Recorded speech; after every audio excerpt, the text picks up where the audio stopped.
क्या आपको कभी ऐसा लगा है कि आप एक ऐसी रेस में दौड़ रहे हैं जिसकी फिनिश लाइन आपको दिखती ही नहीं? चारों तरफ लोग हैं, शोर है, भीड़ है, लेकिन आप उस भीड़ में कहीं गुम हो गए हैं। बाहर से देखने पर सब कुछ एकदम परफेक्ट लगता है। अच्छी नौकरी, सही रिश्ते, सोशल मीडिया पर सब कुछ #blessed जैसा दिखता है। लेकिन जब रात को अकेले में सिर तकिए पर रखते हैं तो वो सन्नाटा, वो खालीपन, वो अनकही बेचैनी जो आपका पीछा नहीं छोड़ती। सच बताऊं, हम में से ज्यादातर लोग अपनी खुशी की चाबी दूसरों के हाथों में सौंप चुके हैं। किसी का एक तारीफ भरा वाक्य हमें उड़ा देता है तो किसी की एक सख्त निगाह हमें जमीन पर पटक देती है। हम रिएक्शंस के गुलाम बन गए हैं, वैलिडेशंस के भूखे हो गए हैं। लेकिन क्या होगा अगर मैं आपसे कहूं कि आपके भीतर पहले से ही एक ऐसा एंकर, एक मजबूत लंगर है जो आपको जिंदगी के सबसे भयानक तूफानों में भी डगमगाने नहीं देगा? जी हां, वो ताकत बाहर नहीं, आपके अंदर ही छुपी बैठी है। आज हम गोता लगाने वाले हैं लीना गुप्ता की शानदार किताब एंकर विदिन में। एक ऐसी किताब जो सिर्फ पन्नों का कलेक्शन नहीं बल्कि आपकी जिंदगी बदलने का ब्लूप्रिंट है। ये किताब आपको सिखाती है कि कैसे आप खुद का लाइट हाउस बने, न कि दूसरों की मोमबत्ती से रोशनी मांगते रहें।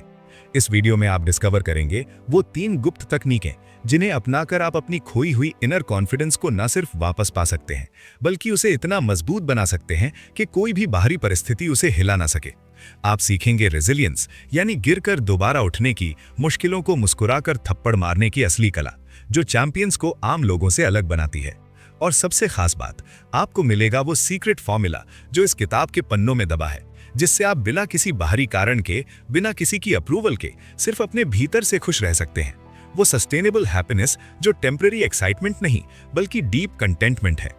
अगर आप भी थक गए हैं अपनी लाइफ को ऑटो पायलट मोड पर चलाते चलाते, अगर आप भी चाहते हैं कि ड्राइवर की सीट पर आप बैठें न कि परिस्थितियां, तो ये समरी आपके लिए किसी गेम चेंजर से कम नहीं होने वाली। ये सिर्फ एक किताब की बात नहीं है, ये आपकी नई शुरुआत की बात है। तो तैयार हैं? चलिए फिर गहराई में उतरते हैं और खोजते हैं वो एंकर जो हमेशा से आपके भीतर था। अध्याय 1, द अजम्पशन ट्रैप। क्या आपने कभी गौर किया है कि हमारा दिमाग एक ओवर एक्टिव स्टोरी टेलर की तरह काम करता है? जैसे ही कोई स्थिति हमारे सामने आती है, हमारा दिमाग वर्तमान को देखने के बजाय अपनी पुरानी यादों की अलमारी खंगालने लगता है। इसी को लेखिका द अजम्पशन ट्रैप कहती हैं। हम अक्सर असलियत को नहीं बल्कि अपने अनुभवों और प्रेजुडिसेस यानी पूर्वाग्रहों के धुंधले चश्मे से दुनिया को देखते हैं। मान लीजिए किसी दोस्त ने आपके मैसेज का जवाब नहीं दिया, आपका दिमाग तुरंत पुरानी बातों को जोड़कर ये अज्यूम कर लेगा कि वो आपसे नाराज है, जबकि हकीकत में शायद वो बस व्यस्त हों। हम अपनी ही बनाई हुई काल्पनिक कहानियों में उलझ जाते हैं जो असल में मिसअंडरस्टैंडिंग्स की सबसे बड़ी जड़ है। इस मानसिक जाल से बाहर निकलने के लिए लीना बहुत ही कूल और प्रैक्टिकल टेक्निक साझा करती हैं। पहली है क्लैप स्नैप। जैसे ही आपको महसूस हो कि आप किसी पुरानी बात को लेकर धारणा बना रहे हैं, एक चुटकी बजाएं या ताली मारें। ये फिजिकल एक्शन आपके दिमाग के पैटर्न को तोड़कर उसे वापस वर्तमान पल में ले आता है। दूसरी तकनीक है रबर बैंड। ये आपके विचारों को स्ट्रेच करने और फिर से हकीकत पर वापस लौटने का एक संकेत है। ये तकनीकें हमें सिखाती हैं कि कैसे हम अपने पुराने वर्जन से बाहर निकलकर आज की सच्चाई को स्वीकार करें। याद रखिए, हर स्थिति नई होती है, उसे पुराने बोझ के साथ देखना खुद को कैद करने जैसा है। अध्याय 2, बदलाव और अनिश्चितता का जादू। बदलाव ही जीवन का एकमात्र सच है, लेकिन हम अक्सर इसे एक दुश्मन की तरह देखते हैं। क्या आपने कभी सोचा है कि जब हम हवा के रुख के खिलाफ नाव चलाने की कोशिश करते हैं तो हम थक जाते हैं? ठीक वैसा ही स्ट्रेस तब पैदा होता है जब हम लाइफ में होने वाले बदलावों को स्वीकार करने के बजाय उनका विरोध करते हैं। लेखिका हमें समझाती हैं कि लाइफ कोई सीधी सड़क नहीं है, बल्कि ये समंदर की लहरों की तरह है, कभी शांत तो कभी ऊंची और डरावनी। असली हुनर लहरों को रोकना नहीं बल्कि उन पर सर्फिंग करना सीखना है। इस अध्याय का सबसे खूबसूरत हिस्सा ये है कि ये हमें अपनी एनर्जी लेवल्स को बढ़ाने का तरीका सिखाता है। जब हम डरे हुए होते हैं तो हम लो वाइब्रेशन पर होते हैं, जिससे अनिश्चितता एक पहाड़ जैसी लगने लगती है। लेकिन जैसे ही हम अपनी जागरूकता बढ़ाते हैं, वही डर एक्सेप्टेंस यानी स्वीकार्यता में बदल जाता है। ये हमें सिखाता है कि कैसे हम खुद को अंदर से इतना मजबूत और एंकर्ड यानी स्थिर कर लें कि बाहर चाहे कितना भी बड़ा तूफान क्यों ना आए, हमारा मन शांत और अडिग रहे।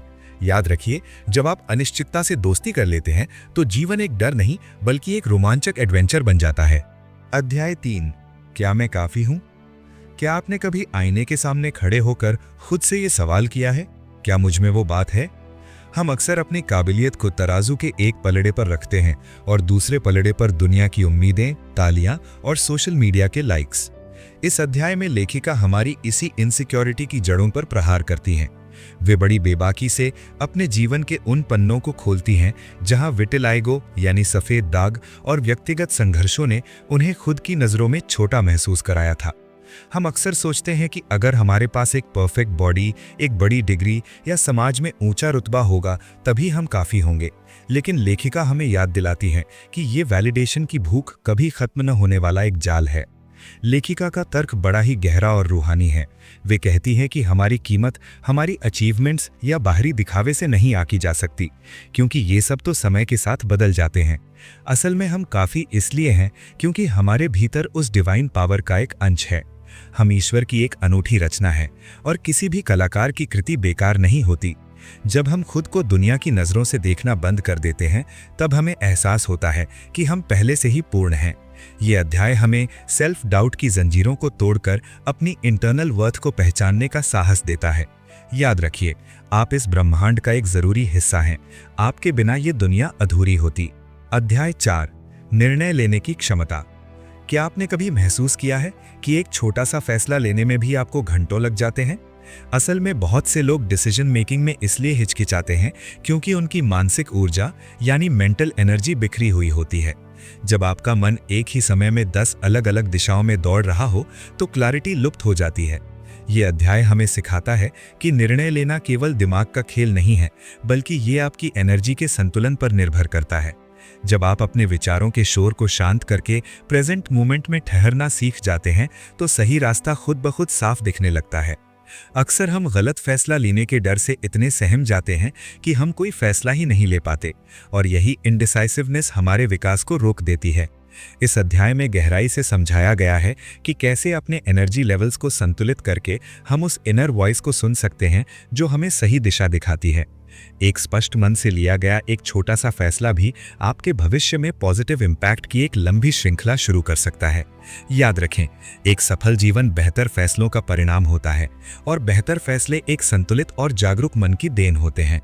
जब आप वर्तमान में पूरी तरह उपस्थित यानी प्रेजेंट होते हैं तो आपकी इंट्यूशन यानी अंतरात्मा की शक्ति जागृत हो जाती है। ये शक्ति आपको उन जटिल परिस्थितियों में भी स्पष्टता प्रदान करती है जहां केवल तर्क यानी लॉजिक काम नहीं आता। अपनी ऊर्जा को केंद्रित करना सीखें, क्योंकि बिखरी हुई धूप कभी आग नहीं लगाती, लेकिन एक लेंस के माध्यम से केंद्रित हुई किरणें पत्थर को भी पिघला सकती हैं। यही आपके फोकस डिसीजंस की ताकत है। अध्याय 5, बाधाओं को दूर करना। क्या आपने कभी सोचा है कि आपकी सफलता की राह में सबसे बड़ा पत्थर कौन सा है? लेखिका का मानना है कि वो पत्थर कोई बाहरी परिस्थिति नहीं, बल्कि हम खुद हैं। अक्सर हमारे भीतर चलने वाला नेगेटिव सेल्फ टॉक और फियर ऑफ फेलियर हमें पिंजरे में बंद कर देते हैं। हम दुनिया से लड़ने के लिए तैयार रहते हैं, लेकिन अपने ही दिमाग में चल रही उस आवाज से हार जाते हैं जो धीरे से कहती है, तुमसे नहीं होगा। ये मानसिक बेड़ियां हमें आगे बढ़ने से रोकती हैं और हम अपनी असली क्षमता को पहचान ही नहीं पाते। इन बाधाओं को तोड़ने का सबसे सशक्त हथियार है मेडिटेशन और सेल्फ रिफ्लेक्शन।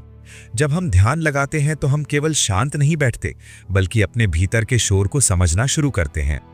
ये प्रक्रिया हमें सिखाती है कि कैसे हम दूसरों के एक्सटर्नल जजमेंट्स और सामाजिक दबावों को पीछे छोड़कर इनर सेटिस्फैक्शन की ओर बढ़ें। जब आप खुद को गहराई से समझना शुरू करते हैं तो असफलता का डर फीका पड़ने लगता है और उसकी जगह एक ठोस आत्मविश्वास ले लेता है। याद रखें, जब तक आप अपने भीतर के युद्ध को नहीं जीतेंगे तब तक बाहर की दुनिया को जीतना नामुमकिन है। अध्याय 6, संबंधों में गहराई। ये अध्याय रिश्तों के पुराने ढर्रे को पूरी तरह से बदल कर रख देता है। अक्सर हम दुनिया भर में अपना सोलमेट तलाशते फिरते हैं, लेकिन लेखिका एक बहुत ही क्रांतिकारी विचार पेश करती हैं। वो कहती हैं कि किसी और का बनने से पहले खुद का सेल्फ मेड बनना जरूरी है। ये सिर्फ एक शब्द नहीं, बल्कि एक गहरा दर्शन है। इसका मतलब है अपनी ज़रूरतों, अपनी कमियों और अपनी खुशियों की जिम्मेदारी खुद लेना। जब आप खुद को गहराई से जानने लगते हैं तो प्यार की भीख नहीं मानते, बल्कि प्यार के स्रोत बन जाते हैं। रिश्तों में इंटीमेसी का मतलब सिर्फ शारीरिक नज़दीकी नहीं, बल्कि एक ऐसी इमोशनल ट्रुथ है जहां आप बिना किसी नकाब के सामने वाले के सामने खड़े हो सकें। अक्सर हमारे रिश्ते एक व्यापारिक लेन देन, ट्रांजैक्शनल की तरह हो जाते हैं। मैं तुम्हारे लिए ये करूंगा तो तुम मेरे लिए ये करो। लेकिन यह अध्याय हमें सिखाता है कि असली जुड़ाव वहां होता है जहां अपेक्षाओं का बोझ नहीं, बल्कि सच्चाई का सुकून हो। सच्ची गहराई तभी आती है जब दो लोग एक दूसरे को सुधारने के बजाय एक दूसरे को समझने का प्रयास करते हैं। यहाँ सबसे महत्वपूर्ण हिस्सा है बाउंड्रीज, यानी स्वस्थ सीमाएं बनाना। कई लोग सीमाओं को दीवार समझते हैं, लेकिन असल में ये दीवारें नहीं, बल्कि वो दरवाजा है जो ये तय करता है कि आपकी मानसिक शांति के घर में किसे प्रवेश मिलना चाहिए और किसे नहीं। बिना बाउंड्रीज के प्यार अक्सर घुटन बन जाता है। अपनी सीमाओं को स्पष्ट करना स्वार्थ नहीं, बल्कि आत्मसम्मान है। जब आप ना कहना सीख जाते हैं तो आपके हाँ की कीमत बढ़ जाती है। यह अध्याय आपको सिखाएगा कि कैसे आप दूसरों के साथ जुड़ते हुए भी अपनी पहचान को खोने से बच सकते हैं। अध्याय 7, अतीत के घावों को भरना। अक्सर हमारे जीवन की पुरानी चोटें और बीते हुए कल के दर्द एक बिन बुलाए मेहमान की तरह हमारे आज में डेरा डाले रहते हैं। हम सोचते हैं कि समय के साथ सब ठीक हो गया है, लेकिन वे अनकहे जख्म हमारी खुशियों को दीमक की तरह अंदर ही अंदर खाते रहते हैं। ये अध्याय आपको सिखाता है कि कैसे ब्रेथ वर्क यानी सांस की क्रियाओं की जादुई शक्ति से आप अपने शरीर में दबी हुई नकारात्मक ऊर्जा को बाहर निकाल सकते हैं। जब हम सचेत होकर गहरी सांस लेते हैं तो हम केवल ऑक्सीजन ही नहीं लेते, बल्कि अपने उन हिस्सों को पुनर्जीवित करते हैं जिन्हें हमने डर और शर्म के मारे सालों पहले कहीं बंद कर दिया था। इस सफर का सबसे चुनौतीपूर्ण लेकिन सुकून देने वाला हिस्सा है अपने शैडो साइड का सामना करना। हमारे व्यक्तित्व का वो अंधेरा कोना जिसे हम दुनिया से और अक्सर खुद से भी छिपाते हैं, वही हमारे पुराने बोझ का असली ठिकाना है। यह अध्याय फॉरगिवनेस यानी क्षमा के क्रांतिकारी महत्व पर जोर देता है। क्षमा करना किसी दूसरे पर उपकार करना नहीं है, बल्कि खुद को उस मानसिक जेल से आजाद करना है जिसकी चाबी आपके पास ही थी। जब आप पुराने बोझ को पीछे छोड़ देते हैं तो आप न केवल हल्के होते हैं, बल्कि अपनी आत्मा के लिए एक नया आकाश खोल देते हैं। याद रखिए, घाव तभी भरते हैं जब हम उन्हें हवा लगने देते हैं। अध्याय 8, ऊर्जा और प्राण यानी एनर्जी एंड प्राणा, आपकी आंतरिक शक्ति का पावर हाउस। क्या आपने कभी गौर किया है कि किसी दिन पहाड़ जैसी समस्या भी आपको छोटी लगती है और किसी दिन एक छोटा सा काम भी बोझ बन जाता है? सारा खेल आपकी एनर्जी और प्राणा का है। लीना गुप्ता बहुत ही खूबसूरती से समझाती हैं कि जब हमारी ऊर्जा का स्तर हाई होता है तो हम जीवन की चुनौतियों के सामने एक वॉरियर की तरह खड़े होते हैं। असल में प्राणा केवल ऑक्सीजन नहीं है, बल्कि ये वो वाइटल लाइफ फोर्स है जो आपके शरीर और मन के बीच एक पुल का काम करती है। जब आप अपनी सांसों को नियंत्रित करना सीख जाते हैं तो आप अपनी भावनाओं और अपनी परिस्थितियों पर भी नियंत्रण पा लेते हैं। ये वैसा ही है जैसे किसी धुंधले शीशे को साफ कर देना। जैसे ही प्राण ऊर्जा बढ़ती है, जीवन का नजारा एकदम स्पष्ट और उज्जवल दिखने लगता है। मैजिकल तकनीक 4-5-6 ब्रीदिंग। इस ऊर्जा प्रबंधन को सीखने के लिए लीना एक बेहद प्रैक्टिकल और असरदार टूल देती है जिसे 4-5-6 ब्रीदिंग कहा जाता है। ये तकनीक आपके नर्वस सिस्टम को तुरंत शांत करने और फोकस को बढ़ाने का एक चीट कोड है। इसे करना बहुत आसान है। सबसे पहले 4 सेकंड्स तक गहरी सांस अंदर लें, यानी इनहेल। फिर 5 सेकंड्स तक अपनी सांस को रोक कर रखें, यानी होल्ड। और अंत में 6 सेकंड्स तक धीरे धीरे सांस बाहर छोड़ें, यानी एक्सहेल। यह अभ्यास न केवल आपके तनाव को कम करता है, बल्कि आपके शरीर के हर सेल को रिचार्ज कर देता है। जब आप लंबे समय तक सांस बाहर छोड़ते हैं तो यह आपके मस्तिष्क को संकेत देता है कि सब ठीक है, जिससे आप सर्वाइवल मोड से निकलकर ग्रोथ मोड में आ जाते हैं। याद रखिए, आपकी सांस आपके हाथ में वो रिमोट कंट्रोल है जिससे आप अपनी जिंदगी की क्वालिटी बदल सकते हैं। अध्याय 9, द फ्लो स्टेट का एक दिलचस्प और आकर्षक वर्णन है। कल्पना कीजिए कि आप किसी काम में इतने खो गए हैं कि समय का होश ही नहीं रहा, न भूख का एहसास, न थकान की चिंता। इसी जादुई अनुभव को द फ्लो स्टेट कहते हैं। ये अध्याय हमें सिखाता है कि कैसे हम अपने जीवन में उस सहजता को वापस ला सकते हैं जिसे हम अक्सर भागदौड़ में खो देते हैं। जब आप फ्लो की स्थिति में होते हैं तो आपका काम बोझ नहीं, बल्कि एक संगीत की तरह लगने लगता है। ये सिर्फ काम करने का तरीका नहीं है, बल्कि आपके इंटरनल अलाइनमेंट यानी आंतरिक तालमेल की वो चरम सीमा है जहां आपकी क्रिएटिविटी यानी रचनात्मकता अपने आप झरने की तरह बहने लगती है। वास्तव में द फ्लो स्टेट में होना अपने आप को दुनिया के शोर से काटकर अपने भीतर के सेंटर से जोड़ने जैसा है। जब आप भीतर से शांत और केंद्रित होते हैं तो बाहरी चुनौतियां आपको डराती नहीं, बल्कि रोमांचित करती हैं। इस स्थिति में आप कोशिश नहीं करते, बल्कि आप खुद प्रवाह बन जाते हैं। यह अध्याय हमें याद दिलाता है कि बिना किसी संघर्ष के अपने लक्ष्यों की ओर बढ़ना मुमकिन है। बस जरूरत है अपने माइंडसेट को सही दिशा देने की। जब आप इस फ्लो को मास्टर कर लेते हैं तो कठिन से कठिन कार्य भी एफर्टलेस लगने लगते हैं और आप अपनी पूरी क्षमता का अनुभव कर पाते हैं। अध्याय 10, अपना एंकर खोजना, तूफानों के बीच अडिग रहने की कला। अध्याय 10 महज एक आखिरी चैप्टर नहीं है, बल्कि ये पूरी पुस्तक का सोल है। लेखिका यहाँ हमें जीवन के सबसे गहरे सच से रूबरू कराती हैं कि हमारा एंकर यानी वो लंगर कहाँ है। अक्सर हम अपनी खुशी और शांति के लिए बाहरी दुनिया, परिस्थितियों या दूसरों के व्यवहार को कंट्रोल करने की कोशिश करते हैं, लेकिन सच तो ये है कि समुद्र की लहरों को शांत करना हमारे हाथ में नहीं है। असली जादू तो अपनी नाव को इतना मजबूत बनाने में है कि वो हर लहर के साथ डूबने के बजाय उसे चीरते हुए आगे बढ़ सके। ये अध्याय हमें प्रेरित करता है कि हम अपने हाईएस्ट पर्पस के साथ जुड़ें।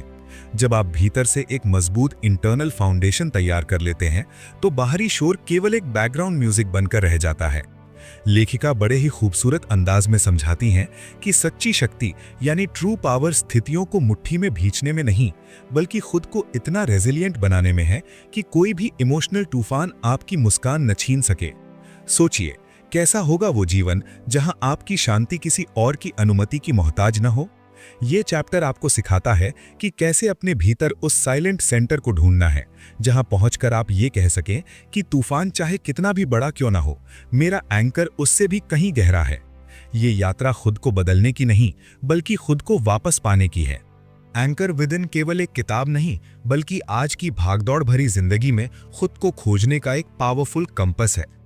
इसका मुख्य विचार एक बहुत ही अनोखे 3P अप्रोच, दर्शन, मनोविज्ञान और व्यावहारिकता पर टिका है।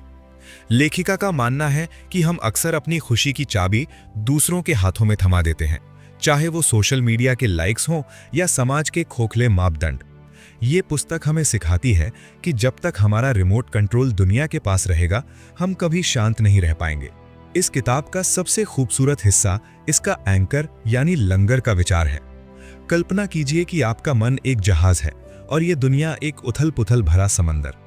अगर आपके पास अपने भीतर एक मजबूत इंटरनल एंकर नहीं है, तो जीवन की छोटी सी लहर भी आपको डुबो सकती है। लेखिका बड़े ही दिलचस्प अंदाज में बताती है कि कैसे सेल्फ अवेयरनेस और डिसिप्लिन के जरिए हम खुद को इतना मजबूत बना सकते हैं कि बाहर चाहे कितना भी तूफान क्यों ना हो, हमारे भीतर का सुकून कभी कम ना हो।